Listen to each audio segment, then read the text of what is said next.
and welcome to the main course. My name's Mia Coombs, and today we're here in Palermo, Maine, here at Aegir's Den. Here's Mark. Lovely to meet you, Mark. Do you mind taking me for a tour through these beautiful grounds? Yeah. Well, we have some good weather. Why don't we start outside with our outdoor area? And this is so expansive here. How far out does the lot actually go? So pretty much everything within the tree line is on the property. We use this small section of it as our outdoor seating area. We have a small stage that we built up on the side here. Oh, wow. So we do have some smaller scale musicians. When we had a larger group in, they set up over here. The outside area really got built for our fall festival. We built all the tables the first year. So every second Saturday of October, we do our annual festival, which is called Veteranata. Nice. Scandinavian, it's not actually tied to veterans as much as everybody thinks it is, but it's a winter nights festival.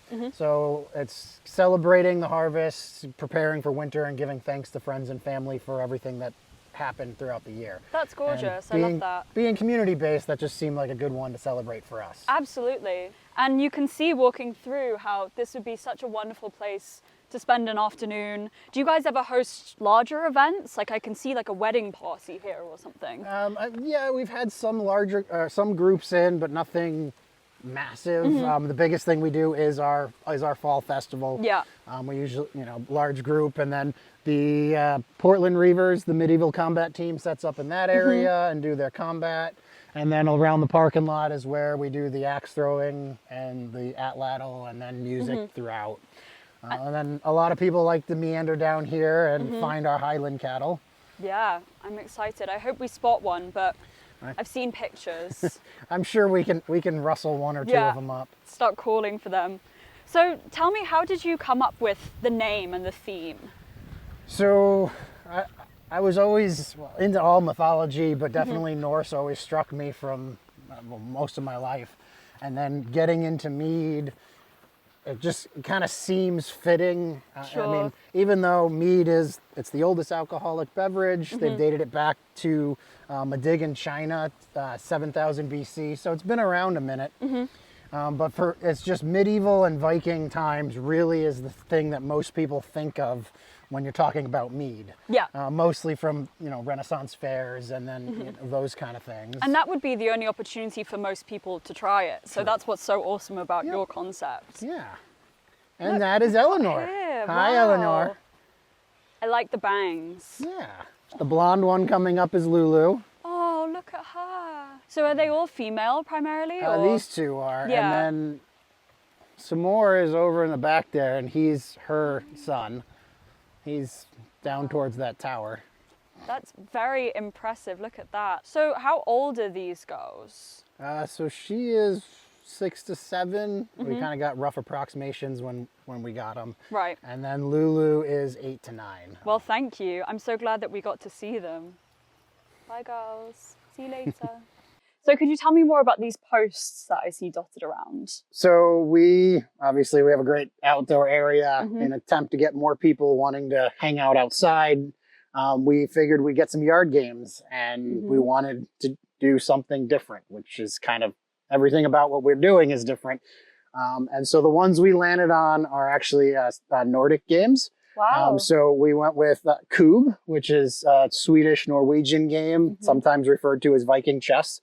But there are those corner posts mark either team's line. Each side has 5 cubes in it, and there's a king in the center. And the teams take turn throwing the sticks, and you try to knock down the other player's cubes. Right. And once you get all of them down, then you can attack the king. And whoever gets the king down first wins. And the other one we got is a Finnish game. It's called Molki. And it's kind of like a little bit like bowling meets darts. So you set up the pins in a triangular formation, and they all have numbers on them. Similar thing, you throw the posts, and if you knock down multiple pins, you get the number of points of the pins you knock down. I see. If you knock down one of them, you get the number of points that's on top of that pin. And the game is whoever gets to exactly 50 firsts wins.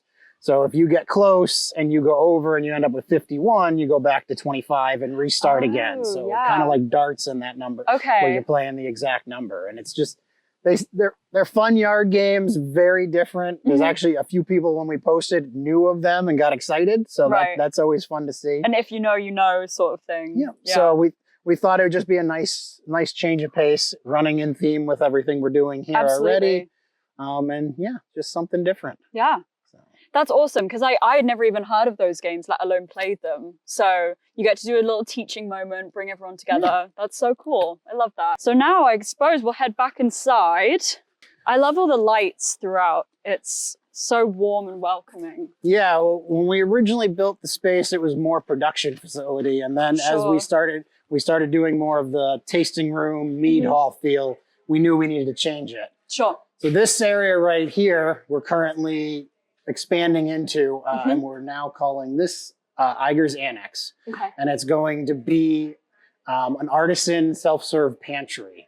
So a lot of the baked goods and desserts we've been making since we started, people have been asking us to sell them to them, or special requests, make an extra few, and people buy them as they come in. So this is our attempt to have them available so people can come in every day of the week, even when the mead hall isn't open. They can come in and they can get some of the, the pies that we're making, so they can pick up soups. They'll be frozen in this freezer here. Wow. Take them home. They can prepare. They can cook them up themselves. But we've done all the legwork and get it prepared. So it gives them the ability to continue having our food outside of the weekend. Yeah. Yeah, it makes it a lot more accessible for some folks, I'm sure. And Carrie's been working with University of Maine Cooperative Extension and getting a bunch of the canned goods approved, and then some local artisan pieces there as well. The maple syrup is Carrie's father's maple grove right the next town over. So we help him do the maple syrup every year. So it's all his syrup. It's also the same syrup we use in our mead. So, yeah. Yeah, it's about as local as you could get. Yeah, not too far off. And then, so as you walk in, you now get to walk into the annex and see everything we're having available. We'll have fresh baked bread put out every day for people. Wow. Carrie will be making a variety of desserts and cookies that people will be able to come in and grab and go from that one. So what time of 2026 do you think you'll see this all finalized? The plan is for this to open August 1st. Okay, perfect. Yeah, we got a little bit more to do, but we're getting there. It's going to be amazing, I'm sure. We're looking forward to it. Of course, our classic t-shirt. Yes, I was admiring this earlier in the kitchen. Yes, so good. When we first opened, we did a lot of off-site tasting events, and obviously at those ones, towards the end of the day, people are feeling pretty good from all the free samples that they've been doing. Sure. And the question I got the most was, where the hell is Palermo, Maine, when I said that, because most people have no idea. So at a certain point, I made a poster and had it on my table, and then we added it onto the shirts. It's just a good way to let people know exactly where it is. Yeah. It's kind of fun for us. I love that. And the little star as well, just in case you forget. There it is. That's where it is. You can't miss it. Yeah. Should we head on through here? Yeah, so this is the mead hall. And I love this little merchandise section here too. This is so fun. So is this kind of an expansion of the annex situation? So I guess more the annex is the expansion of this. Sure, yeah. We put this in 2 winters ago. Okay. We used to have just the stuff on the front shelf there and realized we needed a better area for the t-shirts and the hats. So we separated off the mead from the t-shirts and everything. Yeah. So this is more our swag, local vendors, and that, those kind of products. And could you tell us a little bit more about this? This is very interesting. So this is our hero corner. A few years back, we got all the dog tags made, and the dog tags are actually all the Maine military members who have made the ultimate sacrifice since the War on Terror has started. And then we ended up building kind of the hearth as our eternal flame for them. Lovely. And then when we moved here, I built the flag holder for it. The 3 photos are ones that I actually served with. So it's just our way of remembering them for their sacrifice. That's such an incredible tribute, and thank you for your service as well, of course. It's so personal. You can tell how much of you guys exists in this space. It's really incredible to see, and I think that's why it attracts the community that it does, because it really just resonates with people that this is a personal space that's loved and lived in, and Yeah. We have a lot of fun with it, and actually we have people that come in and they're like, it's changed since the last time I've been in. And You can't please everyone. Well, no, we're constantly doing new things. So. And I've been hearing a lot about the mead. I'm very excited because I've never had mead before. Well, conveniently, we have the ability to fix that. So. Okay, yeah, there you go. It's half the reason I'm here. Oh, perfect.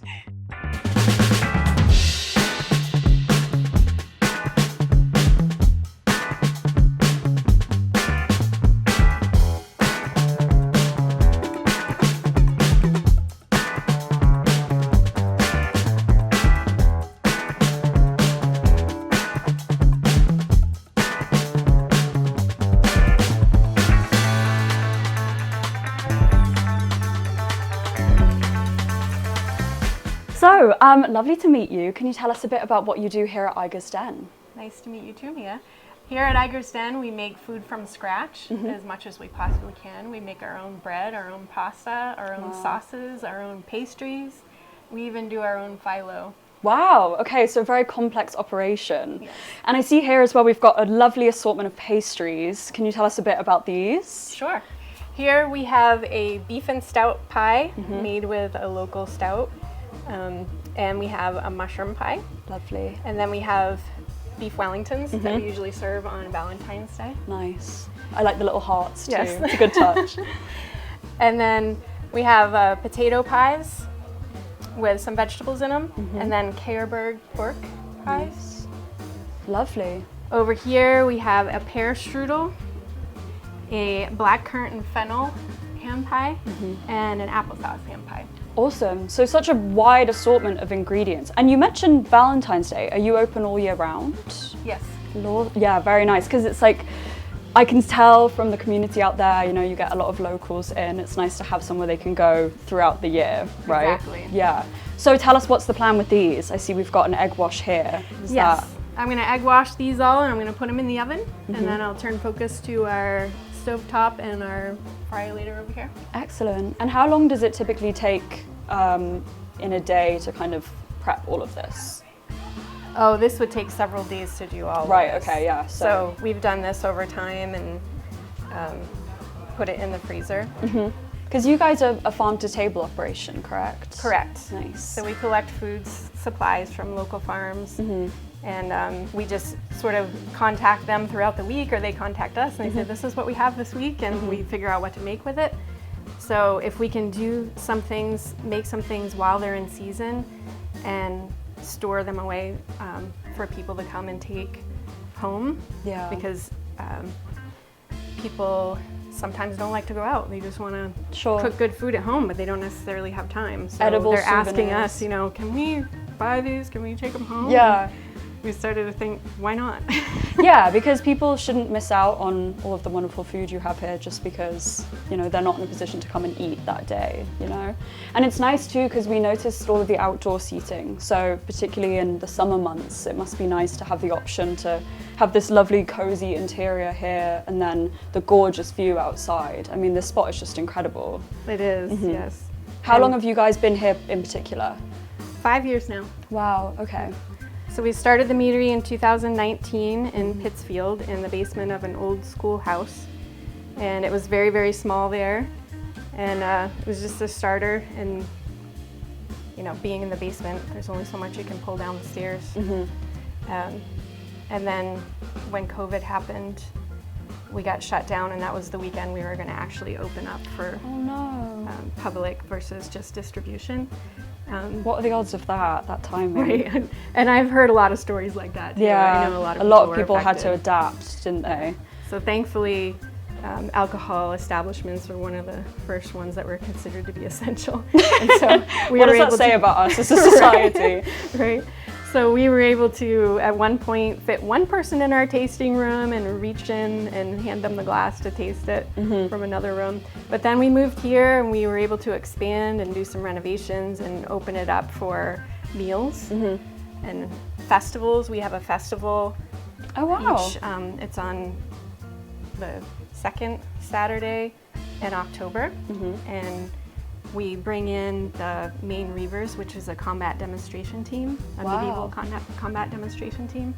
And this past year we had a team of people, stone and steel, demonstrate how to throw an atlatl, which is a primitive spear. Okay. And then we had a fire in the fire pit. We had lots of food and live music, a harpist, some fiddlers. Incredible. So it's like a very traditional vibe that you guys have going on here. That's so cool. Are you ready to put these in the oven now? I am, yes. Okay, awesome. I'm so excited. And now we wait. Now we wait, and we work on other things. And what is this contraption called? Is that just a steamer? Yes, it's a bamboo steamer like they use to make Asian dishes. So I'm gonna put Irish dumplings in here. Very exciting. Which is our take on an Asian dumpling, but it's like an Irish twist. It's an Irish twist, yes, to an Asian dumpling. So we're just sort of like collision of two cultures. Yeah, there. I love that. This is olive oil, high heat olive oil. That's what we fry with. We don't ever use peanut oil or canola oil. Nice. Keeping it healthy. I love how you can tell too with the marks. This is a very well loved piece of equipment. So I guess the idea with these is to batch cook them. So we made a filling, we cooked a filling and made the dough. And then we shaped these and put them in the freezers. Wow, look at those. So this is not a convection oven. Okay. This is a conventional oven, so everything has to be rotated and flipped. Old school. Halfway, yes. Yeah.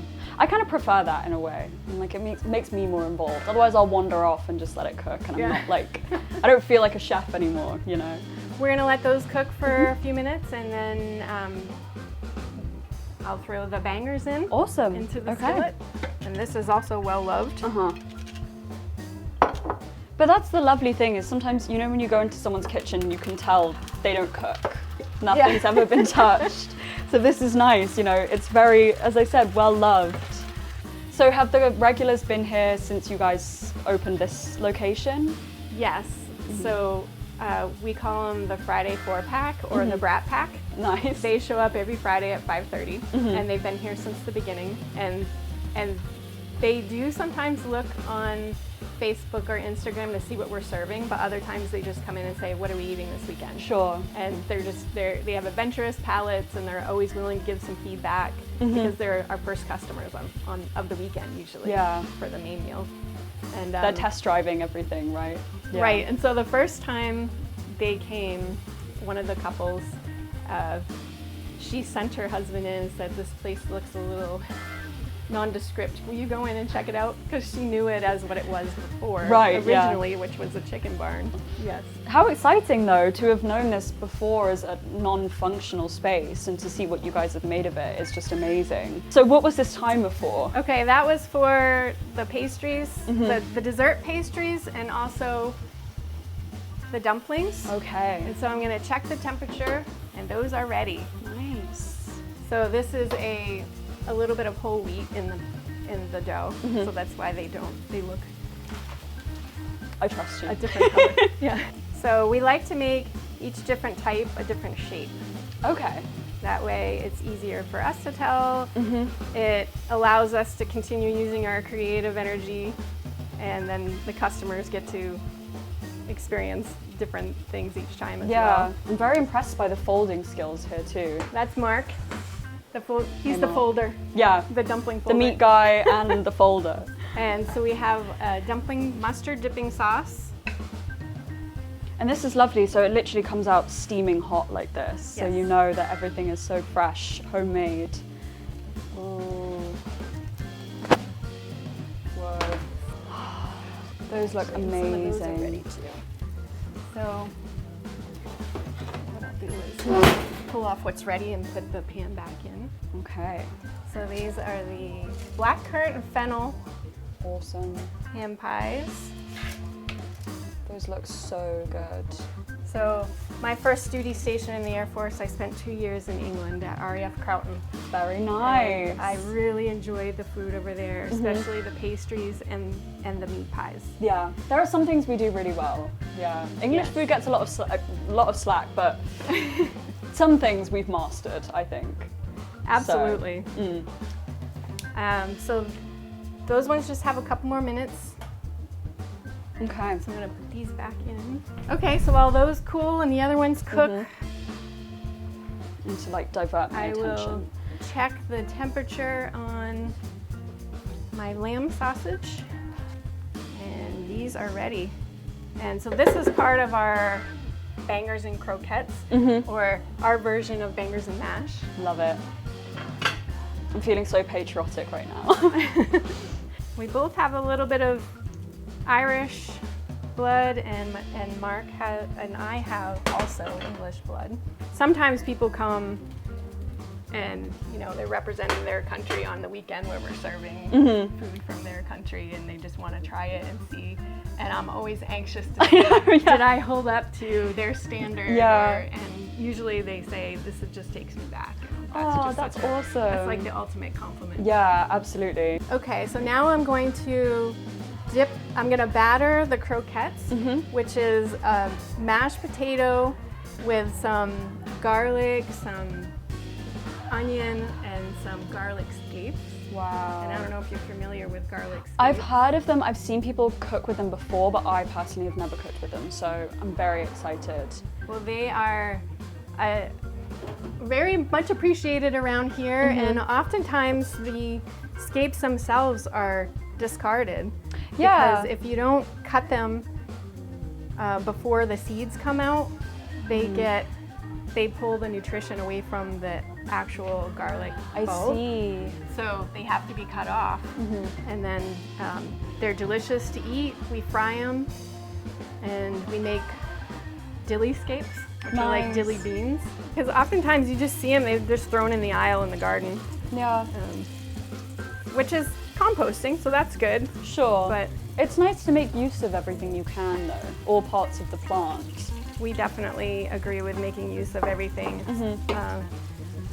especially when it comes to, we're carnivores here. We've got the sheepskins out there. They're not our sheepskins, but we do agree with using as much of the animal as possible. If you're going to eat the meat, Yeah. you should not waste the other parts. Yeah. Well, that's awesome, and I'm so excited for these. So, typically, which order do you do things in when you do the 3-course menu? Do you work through each one, or do you like to prep in advance? How would that typically look? It depends on the timing. Yeah. Each meal has a different timing. Yeah. And so usually Friday, it feels a little bit chaotic because I'm trying to get my timing right. And then Saturday, I'm figuring it out. And by Sunday, I'm an expert. And then it's time to move on to the next one. Luckily, you've got the Rat Pack, as you said, on the Friday, so they're patient with you, I imagine. I'd hope. Yes, and they do tell their friends. It's an experience, so don't go in expecting fast food. Yeah, but like slow and purposeful. I like that. Look at those. Gorgeous and crispy. These go on the plate with the bangers. And this is such a fun way to do it too. In the croquette form. There's so many things you can do with food. It's I just know, and sky's potatoes the in limit. particular. Oh, Like, and the English are known for doing lots with potatoes, right? we get pretty bored out there. We got to get creative. And there you go. Look at that. That looks wonderful. I like to make. We're working on our presentation. I think it's perfect.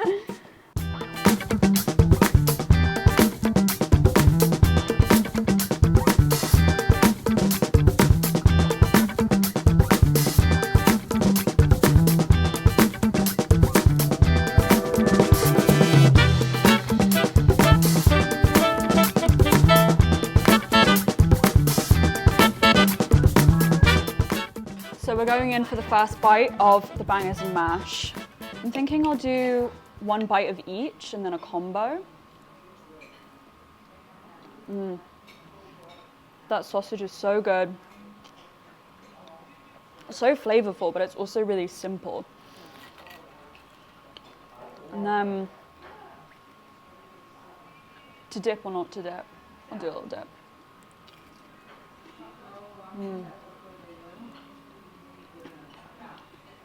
Pillowy, soft, gorgeous.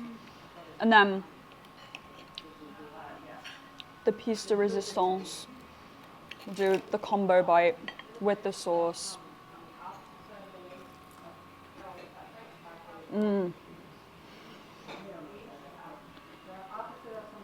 I can absolutely see why folks come back every week to eat here, because this is just insane. All of this is just incredible. I'll do a bite of the mushroom pie too. I've been absolutely spoiled today, guys. Get some pastry and some of these lovely mushrooms.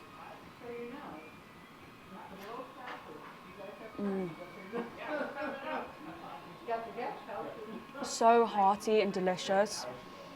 The pastry is so fresh and crumbly, gorgeous. And then just going with my hands, I guess, like a savage.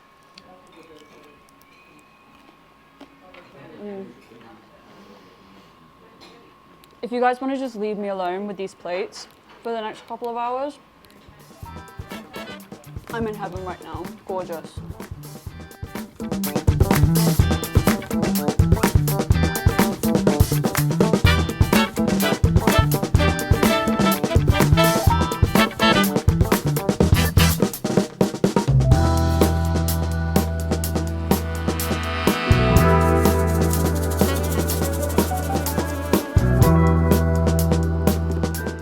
Welcome to the bar. Thank you very much. Happy to be here. So this is our current variety. At any point in time in the year, we do have 40 approved recipes. Wow. So the meads ebb and flow depending on what's in season and really what I'm in the mood to make. So we're going to start on one end. We're going to work our way down, little taste sips all the way down, Yeah. so you get a little variety of the whole thing. Okay. So the first one we have up is one of our session series, which is the lower ABV. These ones are 6% or less. This is our base traditional. So water, honey, yeast, fermented dry, carbonated. It smells lovely. It's sweet. It's almost floral in a way. That would be the honey notes. It's so subtle, but it's lovely. It's very drinkable. I can see how this in conjunction with the lower ABV would be pretty helpful, although maybe lethal if you drank that all night long. Yeah, there's a couple of them. But yeah, the session series, the lighter ones, there are some meaderies that call them crushables. Yeah. Just because of that reason. And what does the color mean? A few different things. So depending on what the liquid base is, some of the fruits we add in, some of the other sugars we use, adjusts the color as it goes to different levels. So higher ABV has a little more honey in it, a little more viscosity that makes it all the way through. The lower, lighter ones are, a little more translucent, something you can easily look through. Sure. But it's all about the end product. So that one is our session sizer. Okay. So it is cider and mead had a baby, and that's it. Here she is.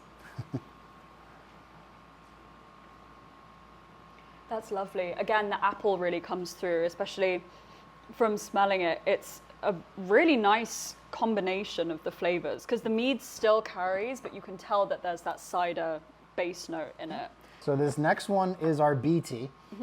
So we actually use red rooibos tea as a base. So we brew the tea, and then we add the honey into that and ferment off on that one. Okay. So you get the tea notes, you get a little bit of the honey characteristic. And how long does it typically take to make one variation of these? Depends on which one we're making. Okay. So the session series takes about a week to ferment.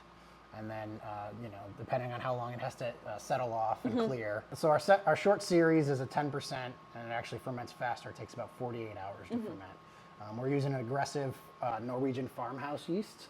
It's called Kveik, and it ferments very well and doesn't throw off flavors at high temperatures. So the warmer the temperature, the more aggressive and the faster the yeast can actually produce alcohol. Most yeast at high temperatures create off flavors that make the final product not taste very good. So you've got to control the temperature. These ones evolved over time to produce quality flavors at high temperatures. So good flavor, faster. That's what we like, yeah. That's the best way to do it. So this one. That is our BT. That's lovely. It's a little bit more of a sour taste, but not in a bad way. The mouthfeel of it is lovely. Like it's quite sharp, but it's still got that lovely sweetness and body to it. And our next one in the shoot is our take on a Sima, which is a Finnish spring mead. We discovered it when we were in Finland a couple winters ago, and we kind of reverse engineered our own. So this is a co-ferment of both brown sugar and honey. and then we back sweeten it with brown sugar. But it's also got lemon, hops in that. So you get a little bit of the sugar flavors, the honey flavors, and there's the touch of the lemon and hops at the tail end of that. That's lovely. And you can taste all of that as well, which is quite miraculous. Because typically you would hear sugar and think, okay, well, it's going to be sickly sweet, but it's not. It's got this lovely balance of that freshness from the lemon. Well, and a lot of people, when they hear mead and they know it's made out of honey, they assume it has to be sweet. But just like any other product, beer, wine, cider, the way to get the alcohol is from the sugar. Yeah. So you've got to start with sugar in order to make it, and the final end product of how sweet it is all up to the brewer. Yep. So whoever is making it decides where they want that sweetness to end at. So whether the sugars are going to balance off some of the bitterness or not is on the brewer. Well, so far I can tell you're making good decisions. Thank you. So I know you mentioned dangerous earlier. This one is. So this is our take on a lemonade.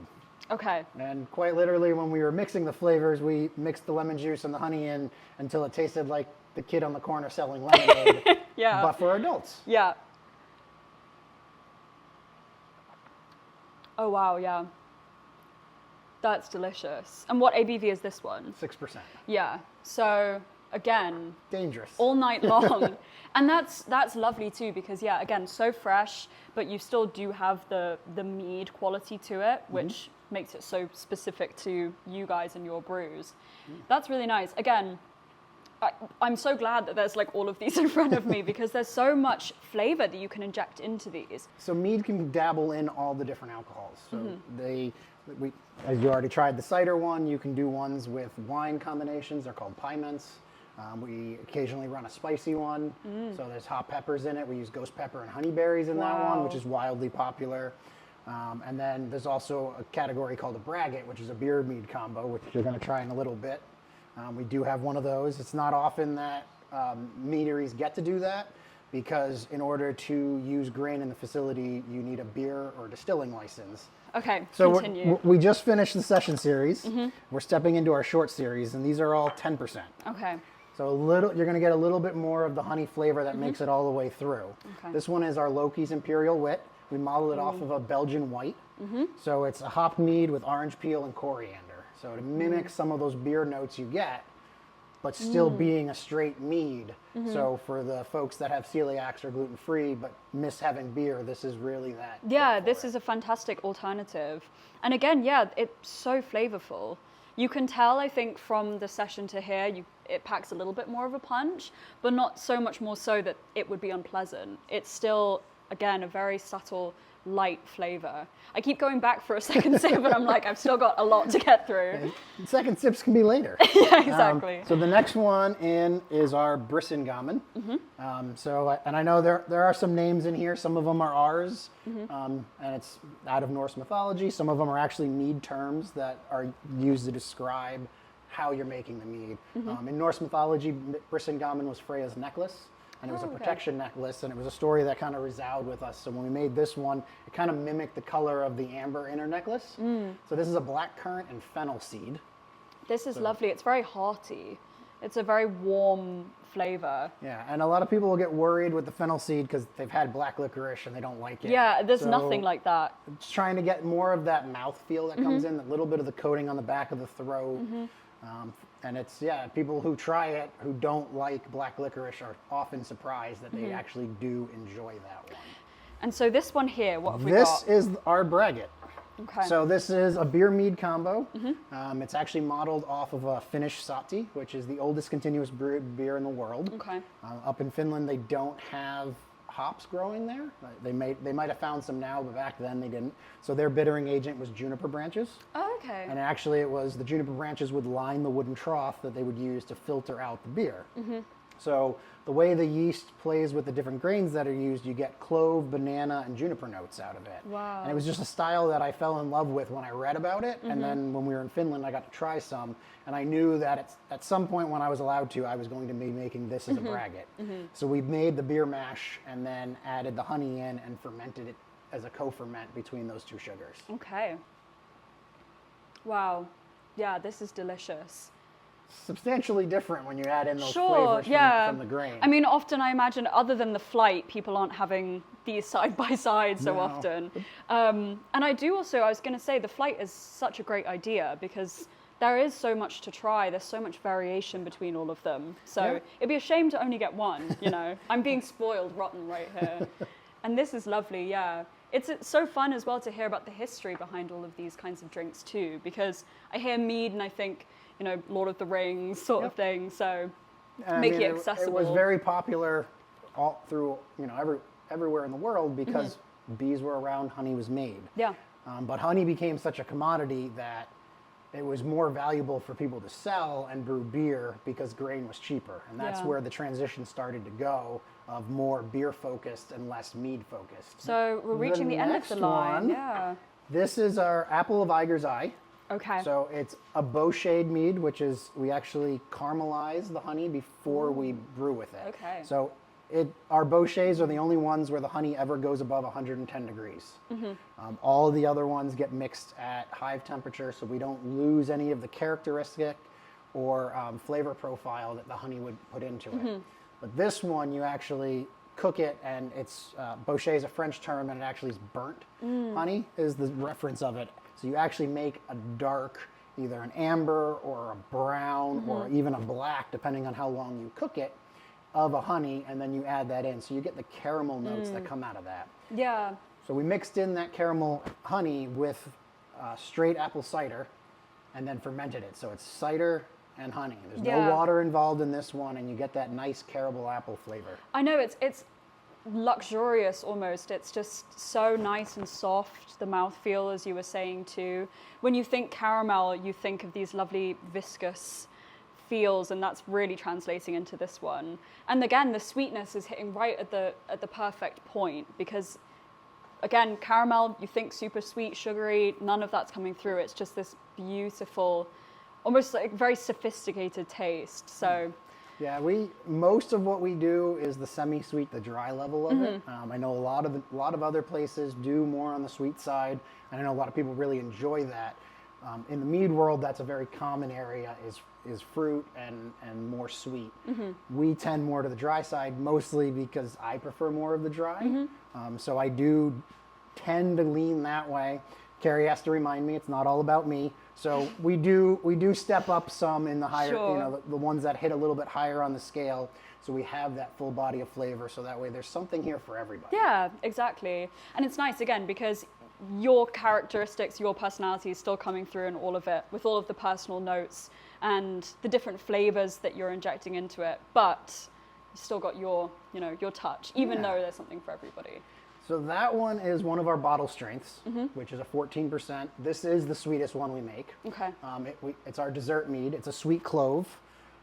And our bottle strengths are very unique and different, whereas the yeast we use on that takes 30 days to ferment. Okay. And then the bottle strengths age for a better part of a year before they even go into the bottle. Wow, yeah. So where all these other ones ferment quicker, served young, these ones don't. They sit and wait until they're ready. Okay. You look nervous now. No, I know, and I trust me, I'm not. It's just like I'm taking it in. This is kind of like the elder of the pack almost, right? Like this is the aged one. Yeah, that one is about 18 months old right now. Ooh, yeah, ancient in comparison. Well, yeah. Oh wow, that's lovely. It's interesting because it's so light. I wouldn't have expected that, knowing how long it's. And with the sweetness level. Yeah. So it's still light. It's not overly thick, viscous. No, that's gorgeous. And again, like I'm admiring even just in the glass, it looks so appetizing. 14% though, I'm putting it down, but it's so good. They all get served accordingly. Yeah. So we serve our sessions a lot more like you would a beer. So they do come in pint glasses if you'd like.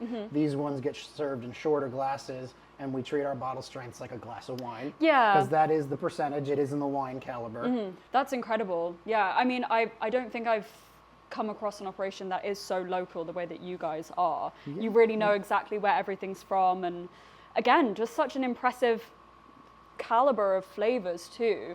You know, sometimes people think local, they think restrictive, and this proves this completely otherwise. It did take a little time to find all the farms and the growers in the area, but once we started getting into that community, it became easier to find people doing specific things. Yeah.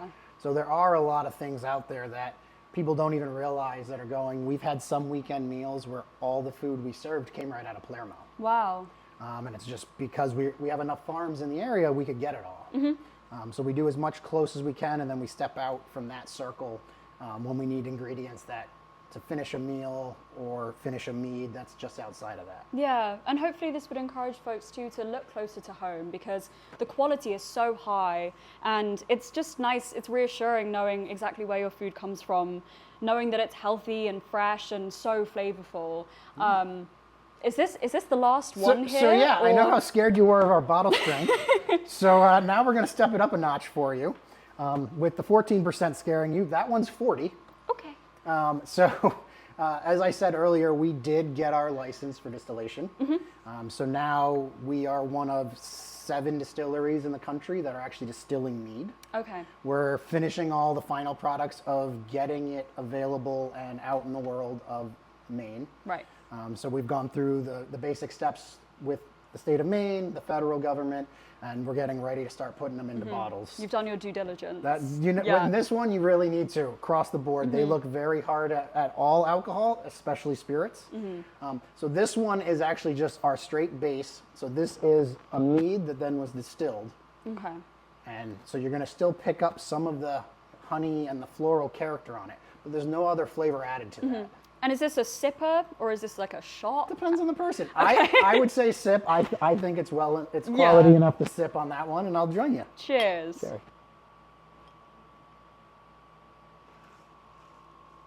Oh wow. Yeah. The sweetness still carries through so much.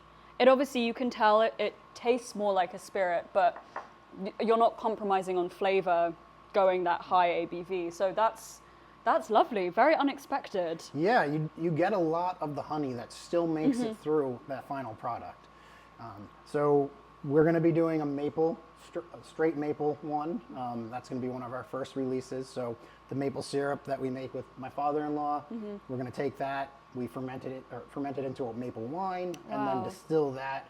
And the final product is what we're calling Spirit of the Maple. Love that. Because the government has no word for what you get when you distill maple syrup or honey. In a very thick document of all things spirits, it's not mentioned anywhere. Redacted, yeah. And then the next one, we're going to be using that mead distilled base, and we're going to make one that I'm calling a Meadkovic, which is an aquavit. So it's similar to a gin, but it's the Scandinavian version where they actually add in caraway with the juniper. So you're going to get some caraway and some juniper notes, and that'll be the second spirit we release. Well, I'm excited for it. Maybe we'll have to come back and we can do take 2. There'll be different colors on the board. I know. It's so exciting knowing, different menus, different drinks. You guys really keep it so interesting for all of your guests. And I understand too that you guys will be hosting some events coming up. So coming soon, we have a monthly craft night. It's called Monthly Craft Troupe. That's going to be starting in September on the 3rd Thursday of every month. And it's a 12-month series. You can either buy an annual pass, a season pass, or just one night. And the idea is a community gathering and community crafts. It's going to be right here at Aegir's Den Meadery in collaboration with Good Natured. And it's called Moss and Makers. So the first craft night, you'll be decorating a tote with hammered flowers. And then you'll earn your first hexagon badge, which you'll attach to your tote. And once you've finished all 12, you will have a honeycomb.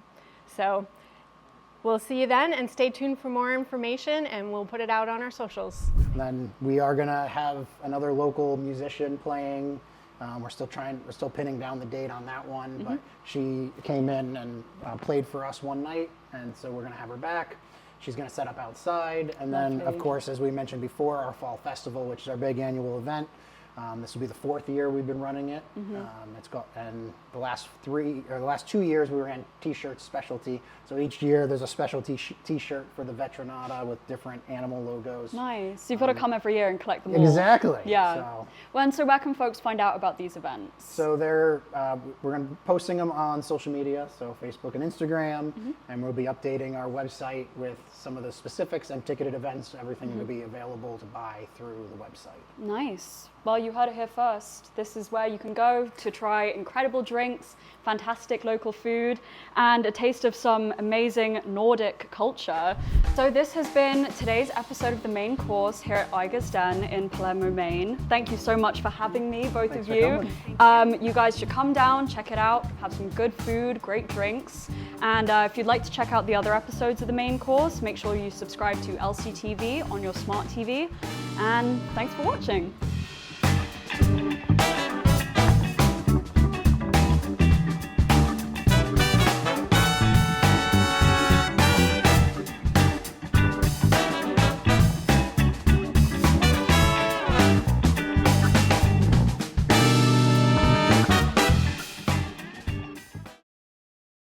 Busy.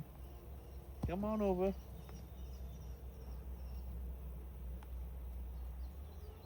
Come this way. Makes for better shots. Thank you. Good. Thank you. What are you, a cow whisperer? He's just a little fella. Come on over, bud. I wouldn't touch the fence. Look at you. You're just a little fella.